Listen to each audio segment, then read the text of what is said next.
Blog बनाना, travel videos बनाना, social media पर post करना, ये सब अब शौक की सीमाओं से निकलकर बड़े स्तर पर एक व्यवसाय के रूप में स्थापित होने लगा है। कई बार ऐसा देखने को मिला है कि कुछ जुदा करने के लिए, व्यूज, हिट्स और लाइक्स के लिए लोग जान पर भी खेलने में नहीं हिचकिचाते।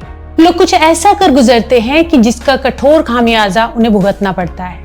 ऐसे कई हादसे सामने आए हैं, कई खतरनाक स्टंट करने वालों पर कार्रवाई हुई है, लेकिन कुछ लोग लीक से हटकर करने की जिद में हदें पार कर जाते हैं, तो कुछ सरहदें पार कर जाते हैं।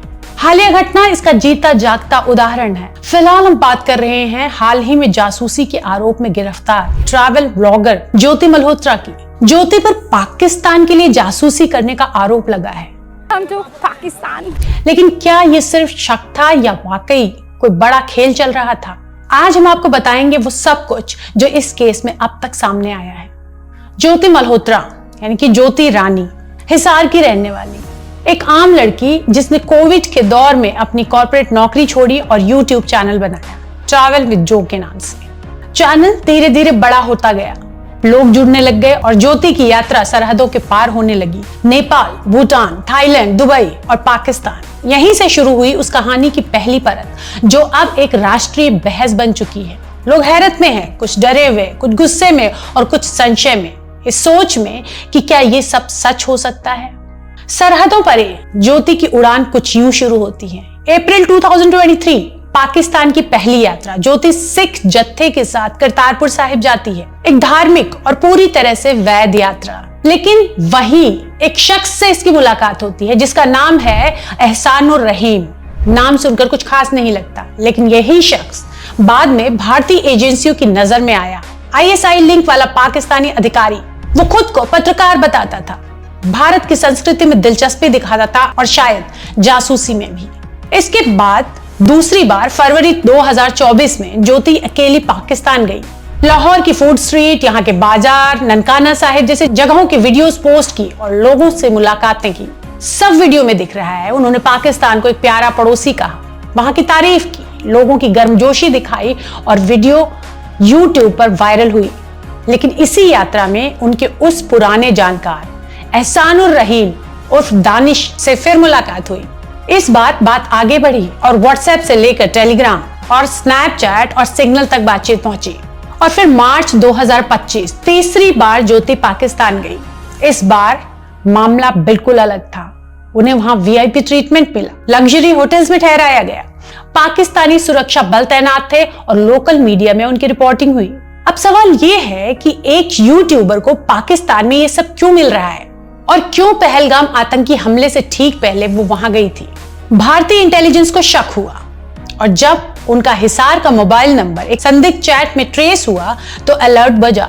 ज्योति की चैट से पता चला कि उनसे किसी पाकिस्तानी ने अंडरकवर के मिलने की बात की। कुछ तस्वीरें मिली भारत के सीमावर्ती इलाकों की, कुछ स्क्रीनशॉट थे जिसमें सेना की मूवमेंट से जुड़ी बातें थी। ये चीजें लीक कैसे हुई, किसने भेजी और क्यों? जांच शुरू हुई। ज्योति के फोन, लैपटॉप, हार्ड ड्राइव सब जब्त किए गए। जांच में यह भी सामने आया कि उनके कुछ यात्राओं का खर्च एक दुबई बेस्ड कंपनी ने उठाया था, जिसके लिंक पाकिस्तान में बैठे एक मीडिया कंसल्टेंट से जुड़े थे। यहीं से शक और गहरा हुआ। ज्योति के खिलाफ गोपनीयता कानून की धाराएं लगाई गई और 17 मई 2025 को उन्हें गिरफ्तार कर लिया गया। अब दूसरी तरफ की कहानी है ज्योति के परिवार की। उसके पिता कहते हैं कि उनकी बेटी सिर्फ एक कंटेंट क्रिएटर है, हालांकि वो इस बारे में जानते भी नहीं थे। वो कहते हैं कि वो देश से प्यार करती है, किसी देशद्रोह में शामिल नहीं हो सकती। उनका कहना है कि यूट्यूब और ब्रांड डील से ही पैसा आता था, किसी ISI से नहीं। उनका ये दावा है कि उनकी बेटी को फंसाया जा रहा है। उन्होंने ये भी कहा कि उनकी बेटी तो ये बताकर जाती थी कि वो दिल्ली जा रही है, उन्हें इसके बारे में कोई जानकारी नहीं है कि वो पाकिस्तान जा रही है, दुबई।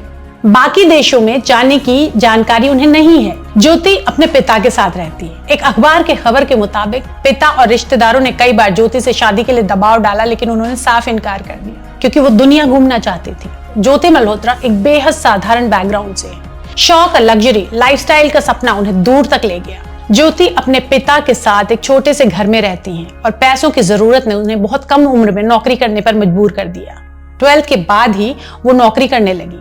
उन्होंने एक कोचिंग सेंटर रिसेप्शनिस्ट के तौर पर एक करियर की शुरुआत की। इसके बाद ज्योति ने एक निजी स्कूल में टीचर के रूप में काम किया, उसके बाद गुरुग्राम में जाकर काम किया।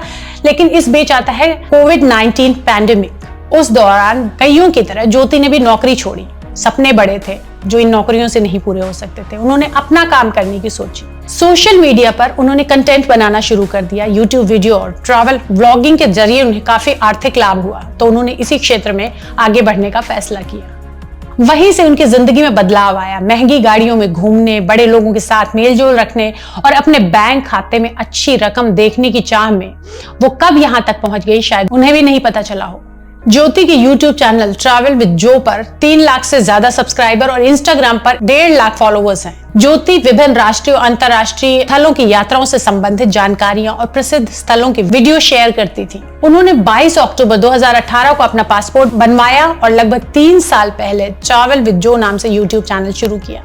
ज्योति पर अब तक कोई चार्जशीट दाखिल नहीं हुई है, लेकिन जांच चल रही है। सवाल सिर्फ ये नहीं कि ज्योति दोषी हैं या नहीं, सवाल ये भी है कि क्या आज के डिजिटल भारत में कोई भी जो कैमरा लेकर दुनिया देखने निकले शक के घेरे में आ जाता है। निश्चित रूप से इंटेलिजेंस की परिधियों और शक के दायरों से निकल के देखा जाए तो कुछ और भी सवाल सामने आते हैं। क्या दानिश के साथ ज्योति की सिर्फ एक डिजिटल फ्रेंडशिप थी जो बहुत दूर तक चली गई, या ये वाकई एक इंटरनेशनल नेटवर्क है जो यूट्यूबर्स, पत्रकारों और क्रिएटर्स के जरिए भारत की जानकारी बाहर तक पहुंचा रहा है।